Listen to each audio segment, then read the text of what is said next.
Hello friends, law lecture में आप सब लोगों का स्वागत है।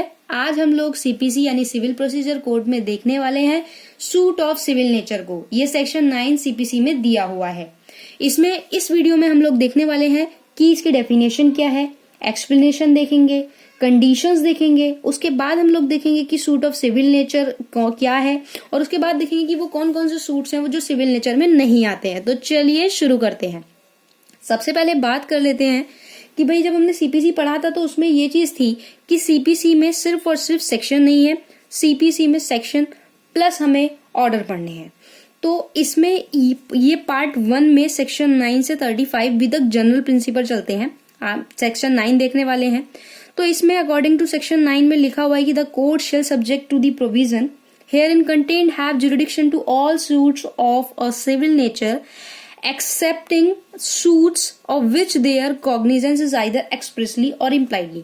यानी कि दो बातों को समझना बहुत जरूरी है कि जो भी इस तरीके के कोई भी मैटर होंगे, जो सब्जेक्ट मैटर होंगे, उसमें कोर्ट का जो जुरिडिक्शन होगा वो क्या होगा, वो सिर्फ और सिर्फ जो सिविल नेचर के जो सूट्स होंगे सिर्फ उन्हीं तक का जुरिडिक्शन होगा। जुरिडिक्शन मतलब कि क्षेत्राधिकार होता है कि कोर्ट का जो जुरिडिक्शन है वो यहीं तक है। तो जुरिडिक्शन उसमें फिक्स हो जाता है कि भाई वो उसका क्षेत्राधिकार उतना तक ही है। तो इसमें एक बात ये दे दी गई कि जो सिविल नेचर के होंगे सूट सिर्फ और सिर्फ उन्हीं को ही सिविल कोर्ट वहीं तक का जुरिडिक्शन है। दूसरी बात इसमें ये दे दी गई कि their cognizance is either expressly और इम्प्लाइडली बेयर्ड। दूसरी बात इसमें कह दी गई और वो वाले सूट जो है वो नहीं आएंगे, एक्सेप्ट कर दिए गए जो कि कॉग्निजेंस होंगे आइदर या तो एक्सप्रेसली या इम्प्लाइडली बर्ड कर दिए होंगे, रोक कर दी गई होगी, वो वाले सिविल कोर्ट के अंदर के जुरिडिक्शन के अंदर नहीं आएंगे। एक्सप्लेनेशन देख लेते हैं। एक्सप्लेनेशन 1 में कहता है कि a suit in which the right of property or to an office is contest is a suit of civil nature notwithstanding that such right may depend entirely on the decision of question as to religious and ceremony। वैसे तो civil nature की बात कर दी गई। तो civil nature में civil court में सिर्फ और सिर्फ उसी तरीके के केस होते हैं जो कि सिविल राइट की जिन्होंने उल्लंघन किया होता है, सिविल राइट्स जहां पे किसी पर्सन का ब्रेक हुआ होता है। बट साथ में एक बात और कह दी गई कि जहां पे इस तरीके का क्वेश्चन अराइज होता है, इस तरीके के प्रिंसिपल क्वेश्चन अराइज होते हैं जहां पे रिलीजियस मैटर या सेरेमनी इस तरीके की कोई वो होती है, तो वो मैटर जो है वो भी इसके अंदर इंक्लूड हो जाएंगे। एक्सप्लेनेशन 2 में क्या कह दिया गया, for the purpose of the section is immaterially whether or not any fees are attach to the office refer to explanation 1 or whether or not such office is attach to be a particular place. 1976 में explanation 2 का amend हुआ था।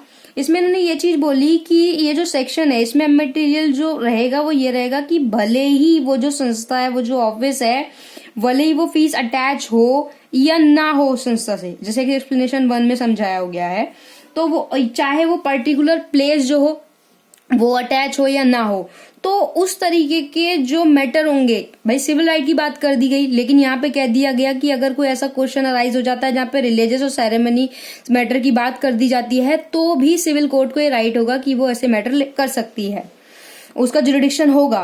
But साथ में ये चीज explanation 2 में दे दी गई कि भले ही वो कोर्ट विच लगी हो या नहीं लगी हो, ऐसा कोई पर्टिकुलर प्लेस हो जो उस केस से या उस मैटर से जुड़ा हुआ हो, तो वो भी यहाँ पे देखेगा। तो ये 2 एक्सप्लेनेशन दे दी गई। अब उसके बाद बात कर दी गई कंडीशंस की कि वो कौन सी कंडीशंस हैं जिसमें ये बात होगी कि जो सिविल नेचर है, जो सिविल नेचर रहेगा सूट का, वो कौन कौन सी कंडीशन पे रहेगा। तो नंबर 1 पे कंडीशन है कि ये सिविल कोर्ट जो है उसमें वो ही सूट होगा, the suit must be of a civil nature, जो कि सिविल नेचर का होगा, सिर्फ और सिर्फ वही मैटर आएंगे। ठीक है, यानी कि मतलब इसने इतना इसको ब्रॉड कर दिया कि जितना भी सिविल नेचर का राइट्स होगा या सिविल राइट्स की बात होगी तो वो सारे कोर्ट की जुरिडिक्शन में आएंगे। दूसरा यहाँ पे एक बात कह दी गई, the cognizance of such a suit should not have been expressly और इम्प्लाइडली बेयर्ड। यानी कि जो कि सूट्स इस तरीके के जो कॉग्निजेंस सूट्स होंगे वो एक्सप्रेसली और इम्प्लाइडली अगर रोक टोक नहीं है, तो मतलब एक में छूट दे रहा है और दूसरी ही कंडीशन में वो वहां पे उसको रोक भी लगा रहा है। ठीक, ये इसकी कंडीशंस हो गई कि जो कि सिविल नेचर का जो भी कोई ऐसा मैटर रहता है जो सूट है वो सिविल नेचर का होना चाहिए। दूसरा दे दिया कि अगर एक्सप्रेसली और इम्प्लाइडली बार्ड नहीं है तो वो भी उसके जुरिडिक्शन में आएगा। अब बात करते हैं 4 पॉइंट की कि जो सूट है ऑफ सिविल नेचर क्या क्या है। तो सिविल नेचर में जो सूट्स होते हैं relating to right to property हो गया, राइट वर्शिप हो गया, वर्शिप वगैरह को लेके ये जो सूट्स हैं वो सिविल नेचर के आएंगे, ठीक है। और relating to taking of religious positions हो गया, relating to right to share and offering हो गया, suit for damages civil wrong जो भी अगर किसी के डैमेज होते हैं तो हो गया, suit for specific performance of contract और डैमेजेस ब्रीच ऑफ कॉन्ट्रैक्ट हो गया, यानी ऑफिस से रिलेटेड कोई भी वर्क हो गया ना, स्पेशल रिलीफ हो गया, रेस्टिट्यूशन ऑफ कॉग्निगल राइट हो गया, डिसोल्यूशन ऑफ मैरिज हो गया लाइक डाइवोर्स वगैरह, तो वो सिविल नेचर के अंदर में आएंगे सूट। और जैसे कि सूट ऑफ रेंट हो गया, वही बात हो गई ना, ऑफिस वगैरह या इस तरीके के एग्रीमेंट टाइप से। और suit for accounts, suits again wrongful dismissible from service and for salary. और ये वाला आया था state of Bihar versus Abdul Majeed 1954 का, ये इस केस में हुआ था। तो ये जो जितने भी, ऐसा नहीं है कि सिर्फ इतने ही जो सूट्स हैं वो सिविल नेचर में आएंगे, इनके बियॉन्ड भी होते हैं, बट ये कुछ स्पेसिफिक दिए हुए हैं और भी हैं। उसके बाद बात करते हैं suit not of civil nature, वो कौन से सूट्स हैं जो सिविल नेचर के नहीं होंगे। तो suit involving principal caste question, जो कास्ट क्वेश्चन को वो करेगा वो सिविल नेचर में नहीं आएगा। Suit involving purely religious rights और सेरेमनी, हमने पहले देखा कि जहां पे रिलीजियस राइट और सेरेमनी की बात होगी वो सिविल नेचर में नहीं आएगा। Suit for upholding mayor dignity और ऑनर, वो नहीं आएगा।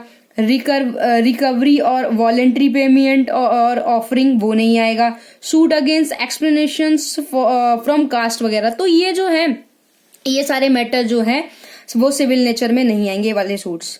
अब लास्ट बात करते हैं कि जैसे हमने वो वहां पे कंडीशन पढ़ ली थी, ठीक है ना, कि कंडीशन पढ़ ली थी कि जो सूट है वो सिविल नेचर का होना चाहिए, फिर उसमें देख लिया हमने कि कौन सा सिविल है कौन सा सिविल नेचर में नहीं आएगा। अब सेकंड वाला ये हम देखते हैं कि कॉग्निजेंस नॉट बार्ड, मतलब कि कोई रोक टोक जहां पे नहीं की गई हो वो नहीं, चाहे एक्सप्रेसली चाहे इम्प्लाइडली कोर्ट को रोका नहीं गया हो।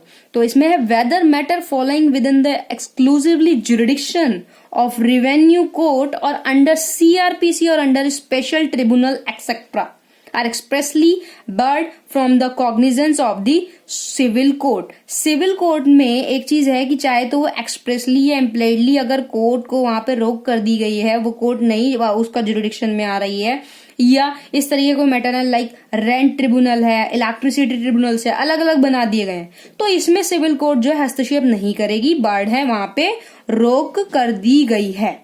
तो एक तरफ तो ये कह दिया कि भाई जो सिविल नेचर के हैं वो मैटर आएंगे, दूसरी तरफ ये चीज भी बोल दी गई कि अगर जुरिडिक्शन जैसे रेवेन्यू कोड या इस तरीके के ट्रिब्यूनल्स बने रहते हैं तो वो चाहे एक्सप्रेसली हो चाहे इम्प्लाइडली हो, अगर रोक है तो कोर्ट जो सिविल कोर्ट है उसके जुरिडिक्शन में, जो सिविल कोर्ट है उसका जुरिडिक्शन वो नहीं होगा, यहाँ पे वो पैसा नहीं देगी।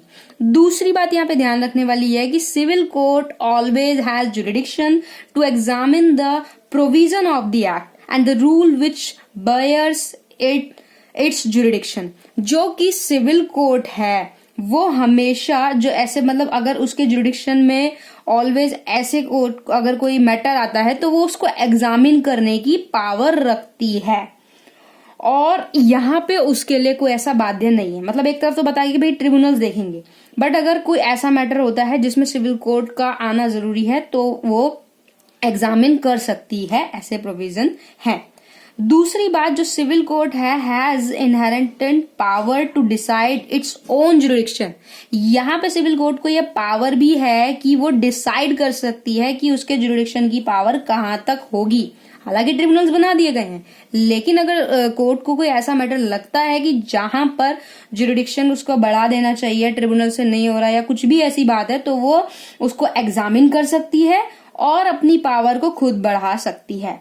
ये बात हुई थी case Bhatia co-op housing society limited versus DC Patil AIR 1953 का केस है। इसमें ये बात सुप्रीम कोर्ट ने कही थी कि सिविल कोर्ट को इनहेरेंट पावर है कि वो डिसाइड कर सकती है अपना खुद का जुरिडिक्शन। तो सेक्शन 9 में इतना ही। आई होप सो कि आपको सेक्शन 9 क्लियर हो गया होगा। वीडियो अच्छी लगी तो लाइक कीजिएगा और अपने दोस्तों को या जो भी लॉस की पढ़ाई कर रहे हैं उन सबको शेयर कीजिएगा। चैनल को सब्सक्राइब कर दीजिएगा और बेल आइकन प्रेस कर देना।